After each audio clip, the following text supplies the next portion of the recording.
Why? Why is there this massive gap between what we hope for and what actually happens? And here's the kicker. It has very little to do with how smart you are, how lucky you are, or even how hard you work. Okay, let's talk about the psychology of wealth. And more importantly, why does it feel so completely out of reach for so many of us?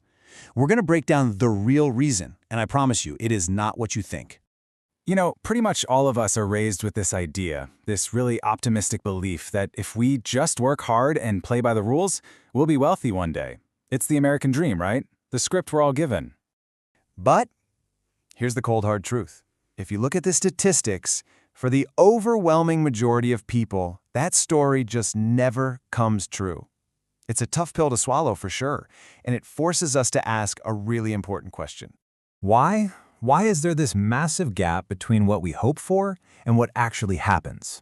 And here's the kicker.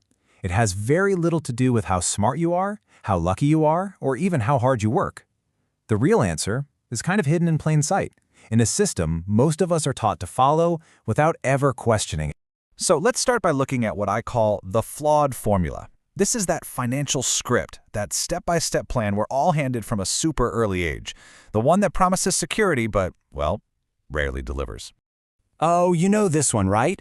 Go to school, get a good job, work your butt off, and then, and this is the key part, if there's anything left at the end of the month, save it. I mean, it sounds so sensible, so logical, so responsible.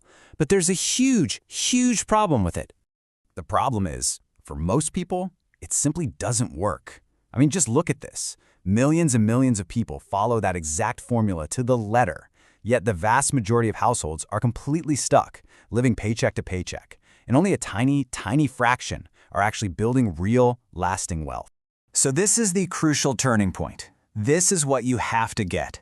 The issue isn't a lack of income. We all know people who make tons of money and are still completely stressed. The real problem lies in our behavior, our emotional, often subconscious gut reactions to money. And that brings us to the real core of this whole thing, your brain on money. Because when it comes to building wealth, this is where the game is truly won or lost. We love to think of ourselves as these rational beings, right? Especially with our finances. We've got our spreadsheets and our budgets, but the truth is our money decisions are almost never purely logical. They are driven by emotion, they are driven by deeply ingrained habits, and they are massively influenced by the environment around us. And let's talk a little more about that environment, because it actually has a name, the consumption trap. It's this entire system that is specifically and brilliantly designed to make building wealth next to impossible. Just think about the sheer volume of messages hitting you every single second of every day. Every app, every ad, every social media feed is built around one simple, powerful command. The phone you have is already old. That car could be better. Your house could be bigger. There's this constant, relentless pressure to inflate your lifestyle.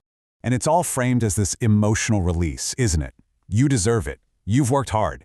It's a direct appeal to our need for immediate gratification, and man, is it incredibly effective. And here's what happens. This tribe creates a cycle where as your income goes up, your lifestyle just magically expands to meet it, completely trapping any new money you make. So yeah, you're earning more, but you have zero, literally zero, extra financial flexibility. So how in the world do people escape this? It really comes down to a fundamental mindset shift, a completely different way of looking at time and money. I like to call it decades versus weekends. And it really boils down to this. The person who's trapped in that cycle, they're thinking in weekends. They're focused on optimizing their lifestyle for right now, for that immediate gratification.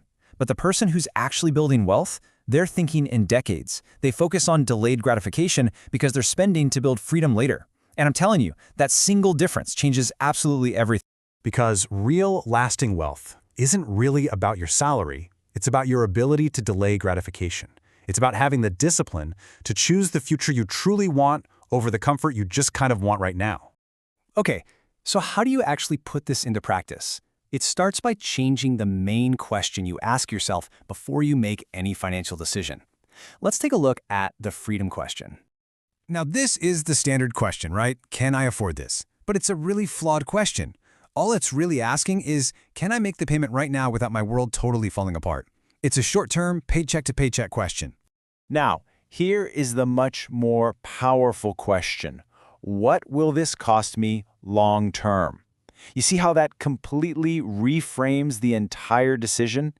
It forces you to consider the opportunity cost, that every single dollar you spend today is a dollar that can't be invested, a dollar that can't grow, and a dollar that can't be working to buy your freedom tomorrow. And that brings us right back to the heart of the problem. Most people don't fail financially because they're bad people or because they're irresponsible. They fail because our entire economic system trains us from birth to be expert consumers. But no one ever really teaches us how to be builders of wealth. So I'll leave you with this. Take a good, hard look at your own habits and ask yourself honestly, are you optimizing for lifestyle today, or are you playing the long game for freedom tomorrow? Because the answer to that question, well, that's what's going to define your financial future. If you want to understand how money really works, subscribe to Behind the Dollar.